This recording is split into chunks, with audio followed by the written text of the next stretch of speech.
Welcome, namaste. My name is Melanie and today I will be guiding you through this pranayama breathwork. We are at day 3 of our pranayama breathwork challenge. It's a 7-day challenge, so if you have not done the previous one, I highly recommend you go ahead and try it out. And it's a challenge for 7 days to try out different pranayama and different breath work and detox your body, help the oxygen intake. There's so many benefits for pranayama and conscious breathing. We breathe every day, but rarely do we ever breathe and pay attention and have conscious inhale and conscious exhale. So practicing pranayama can really help to raise your awareness and your consciousness. And it also has so many mental and physical benefits as well. I have so many pranayama video on my channel. Please go take a look, and I go in detail with every pranayama, with the benefits, precaution, everything. So I highly encourage that if you enjoy doing pranayama, you go and take a peek and try out different breathing technique with me. So today, for day 3, we will be practicing Kappalabhati. Kappalabhati is one of my favorite all-time pranayama because it really helps to bring awareness to your breath. And it also helps to eliminate CO2 so that you can absorb oxygen better. It's really amazing to detox your frontal lobe, which I think that everybody needs it. Me as well, everybody. And it's also really good to help boost your immune system. And I think that with everything going on around the world, if there's one thing that every single human should be paying attention to, it's their health and ways to help boost your natural immunity. Okay, so for Kappalabhati, there are a few precautions. If you are pregnant, high blood pressure, or any headaches, you might want to skip this video and come back when you don't have these.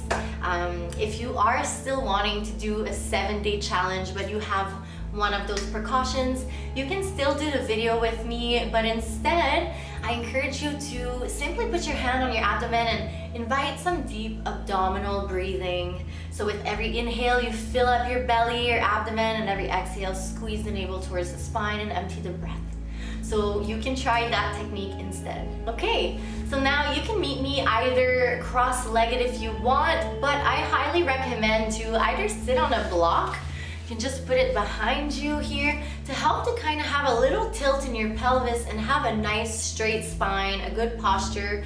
Because for Kappalabhati, you want to make sure that you're well grounded and even rock back and forth with your hips a little bit to really feel the connection of your pelvis with the block or on the ground if you are on the ground.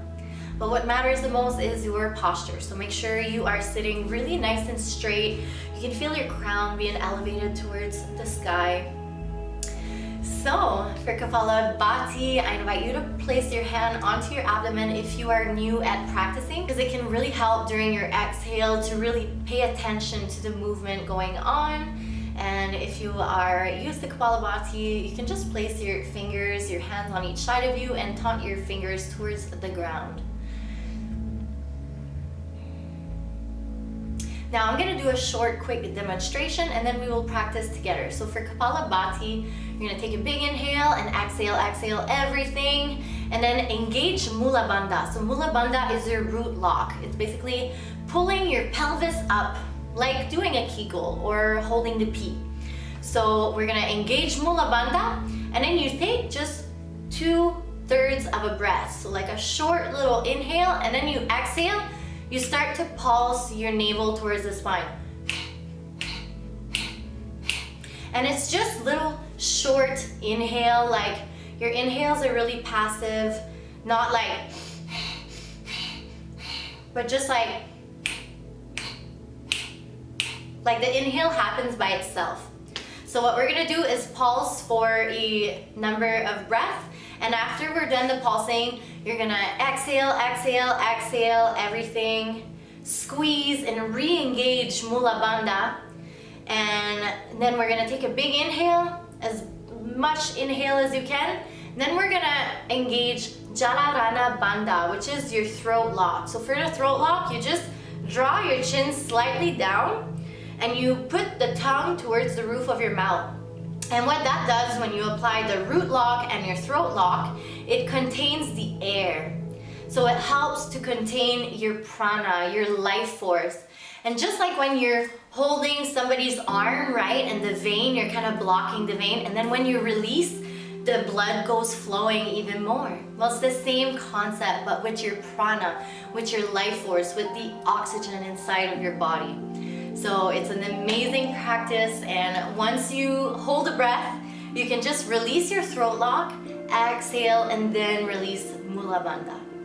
And we're gonna try and do at least 2 rounds.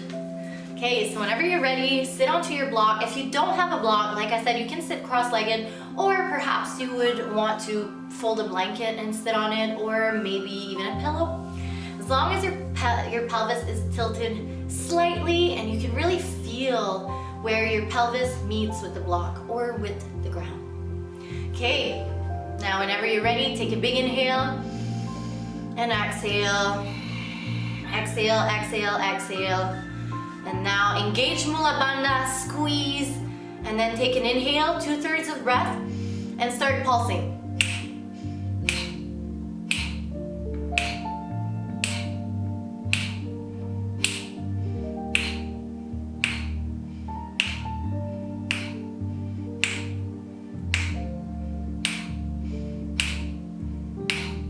Keep your shoulders nice and relaxed.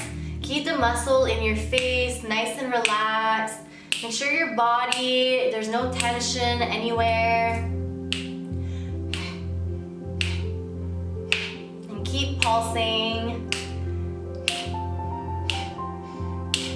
This is really cleansing as well for the nostril, so you might need a Kleenex after this.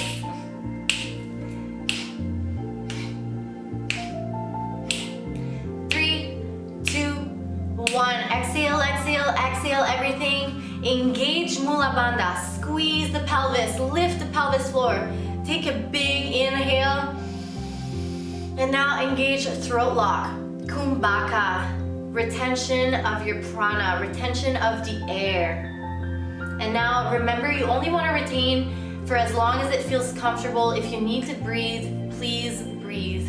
It's your life force, you need your breath to be alive, so keep breathing whenever you need to. And whenever you're ready to release, you release the throat lock first, you exhale the breath out, and then you release Mula Bandha. Release everything, relax your pelvis floor, and breathe normally, in and out your nostril. Just deep conscious inhale, and deep conscious exhale. Maybe even let's take a cleansing breath here. Take an inhale through the nose and release in a sigh. Exhale through the mouth.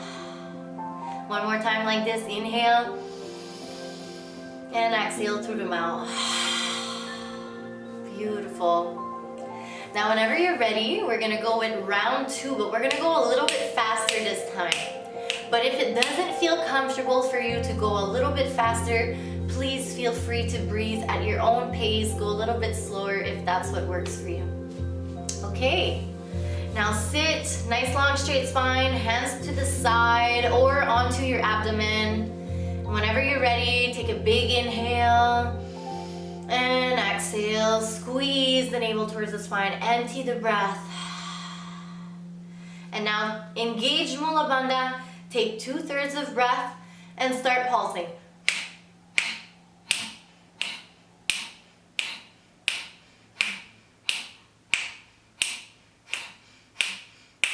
Beautiful, keep going. Keep going, relax the tension in your face, relax the tension in your shoulders. Make sure it's only your belly pulsing and the rest of you is nice and relaxed.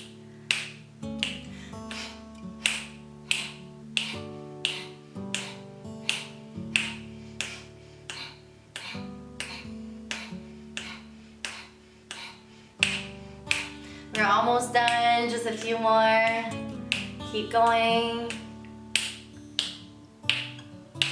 3, 2, 1, exhale, exhale, exhale. Draw the breath out. Re-engage Mula Bandha. Lift your pelvic floor. Take a big, long inhale for as long as you can. And hold the breath. Engage throat lock, so you want to slight tilt with your chin, tongue to the roof of your mouth, and contain your prana, contain your air, your life force. Whenever you feel ready, you release throat lock, you exhale, and then you release your pelvic floor. You can relax everything. Well, I hope that you really enjoy doing this conscious breathing with me. Kappalabhati is such an amazing practice for so many different benefits.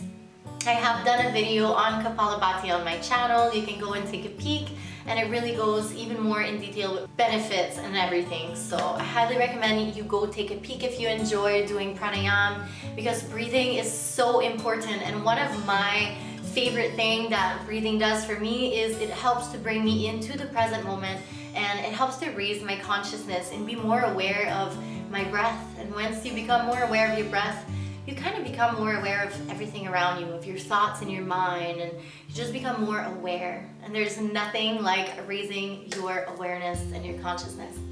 Okay, thank you so much, and I highly encourage you, if you haven't checked out day 1 and day 2 of the challenge, please go ahead and try it out. This is going to be a 7-day challenge for pranayama, breath work, and I swear your mind, your body, and your soul will thank you for doing this challenge. And if you enjoy it, maybe you'll keep this challenge going for a longer time. Okay, thank you so much. Make sure you like this video so it can help to reach out more people, and please also subscribe to my channel, and namaste.